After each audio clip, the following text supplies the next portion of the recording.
যোৱাকালিৰ মোৰ লগত এটা ঘটনা হৈছিল আৰু সেই ঘটনাটো ইতিমধ্যে আপোনালোকক জনাইছিলোঁ যে মোৰ গাড়ীখনত কি হৈছিলে। মই যেতিয়া তেজপুৰলৈ গৈ আছিলোঁ, এজন ল'ৰাই নিজৰ পিতৃৰ গালে এখন ভাত খাই থকা আধা খোৱা কাঁহী মাৰি দিছিলে, যিখন কাঁহী আহি মোৰ গাড়ীত পৰিছিলে। আজি গাড়ীখন ধুবলৈ লৈছোঁ, যোৱাকালি নুধুলোঁ এফালে যাব লগা হোৱাৰ কাৰণে। আজি ধুবলৈ লওঁতে মোৰ কেইটামান কথা মনলৈ আহিল আৰু সেই কথাকেইটা আপোনালোকক কওঁ। যিহেতু ভিডিঅ'টো প্ৰায় সম্পূৰ্ণ অসমতে বিয়পি পৰিছে, আপোনালোকে সকলোৱে আপোনালোকৰ নিজৰ মতামতখিনি দাঙি ধৰিছে। বহুতে পুত্ৰজনৰ দুখৰ কথা কৈছে, কিছুমানে ঘৰৰ পৰিৱেশৰ দুখৰ কথা কৈছে, বিভিন্ন ধৰণৰ কথা কৈছে।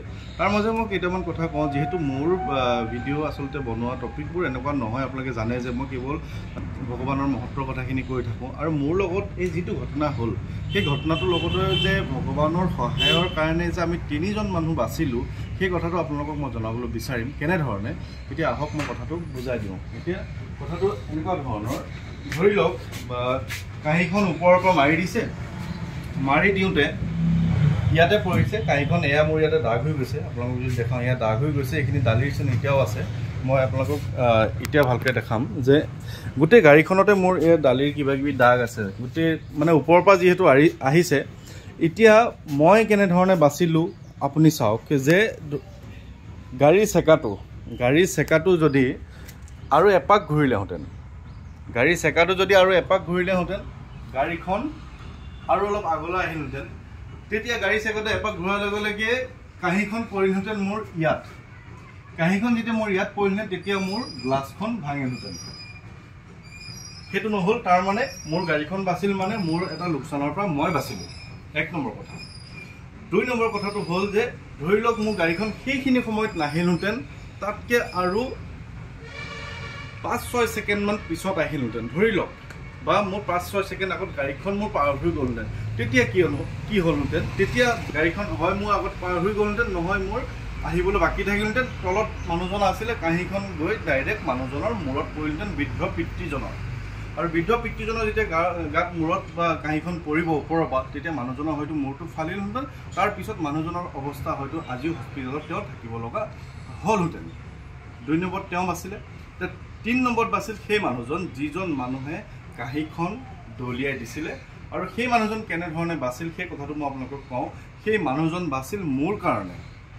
ধৰি লওক এই গাড়ীখনৰ ঠাইত বেলেগ এখন গাড়ী হ'লহেঁতেন, বেলেগ এখন গাড়ীৰ মালিকজন বেলেগ এজন খঙাল মানুহ হ'লহেঁতেন, তেতিয়া কি হ'লহেঁতেন আপোনালোকে নিশ্চয় জানে যে গাড়ীখন হয় দাগ হওক বা নহওক, কাঁহী এখন যেতিয়া ওপৰৰ পৰা মাৰি দিছে মানুহ এজনে, তেতিয়া সেই গাড়ীৰ ড্ৰাইভাৰজন বা যিজন চালক, গাড়ীৰ মালিকজন যদি খঙাল হ'লহেঁতেন, তেওঁ আহি ওপৰৰ পৰা তেওঁক নমাই আনি সেই গোটেই ৰাজহুৱাকৈ তেখেতৰ লগত মাৰপিট কৰিলেহেঁতেন।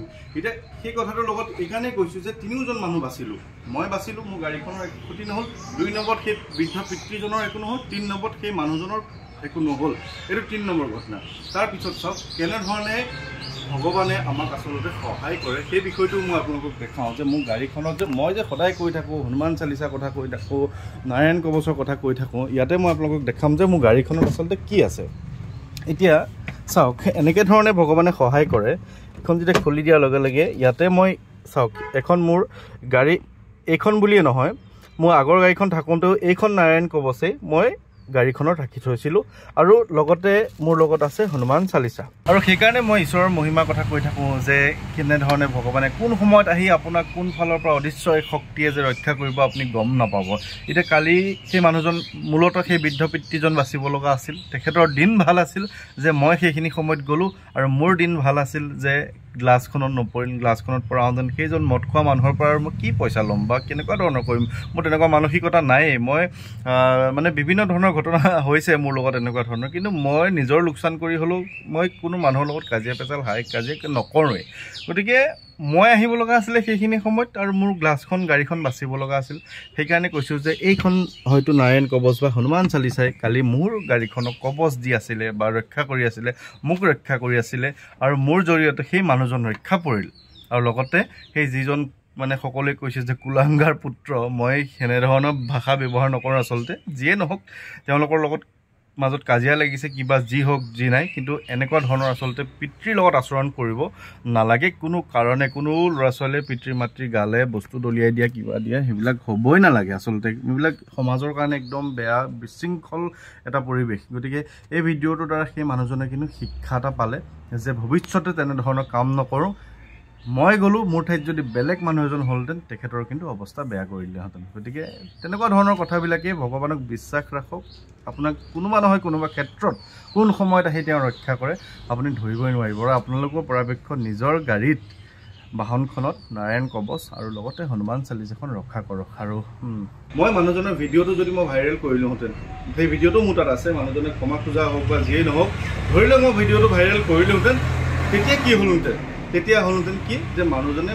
সমাজৰ আগত নাক উলিয়াব নোৱাৰা হ'লহেঁতেন সকলোৱে তেওঁক ক'লেহেঁতেন যে তই এনেকুৱা কৰিছ দেউতাৰ লগত তেনেকুৱা কৰিলে কিন্তু মানুহজনে এইটো শিক্ষা পাওক যে ভৱিষ্যতে তেওঁ কেতিয়াও নিজৰ পিতৃৰ লগত যাতে তেনে আচৰণ নকৰে মোৰ ঠাইত যদি বেলেগ এজন মানুহ হ'লহেঁতেন তেখেতক সম্পূৰ্ণ নমাই আনি ৰাজহুৱাকৈ তেওঁলোকে মাৰপিট কৰিলেহেঁতেন পুলিচ থানাত দিলেহেঁতেন বা তেখেতৰ ভিডিঅ' ভাইৰেল হ'লহেঁতেন কিন্তু মই তেখেতৰ ভিডিঅ'টো ভাইৰেল কৰা নাই মই ভাইৰেল কৰিছোঁ বা মই কৰিছোঁ কি কেৱল ঘৰখন দেখাইছোঁ যে অট্টালিকাত যে সুখ নাথাকে মানুহৰ কেঁচা ঘৰতো সুখ থাকে সেই কথাটোহে মই আপোনালোকক দেখাবলৈ চেষ্টা কৰিছোঁ কাৰণ এইকাৰণেই কৰিছোঁ কাৰণ মানুহজনক দেখুৱাৰ লগে লগে হয়তো কাইলৈ মানুহজন শুদ্ধ হৈ যাব পাৰে কিন্তু মানুহজনৰ ভিডিঅ' এটা বা মুখখন স্পষ্টকৈ যদি ওলাই যায় তেতিয়া হয়তো তেখেতৰ পিতৃ মাতৃও দুখ পাব যে তেখেতৰ এনেকুৱা ধৰণৰ ঘটনাটো পুত্ৰ ওলাই গ'ল গোটেই সমাজত বা তেওঁ নাক উলিয়াব নোৱাৰিব গতিকে তেওঁকো মই এটা শিক্ষা দিলোঁ যে ভৱিষ্যতে যাতে তেওঁ কেতিয়াও এনেধৰণৰ কথা নকৰে যদি কিবা কাৰণে তেওঁ সেই ধৰণে আকৌ পিতৃ মাতৃ আচৰণ তেনেকুৱা ধৰণৰ ক'ৰবাতো শুনিব পাওঁ তেখেতৰ এই সম্পূৰ্ণ ভিডিঅ' মোৰ হাতত আছে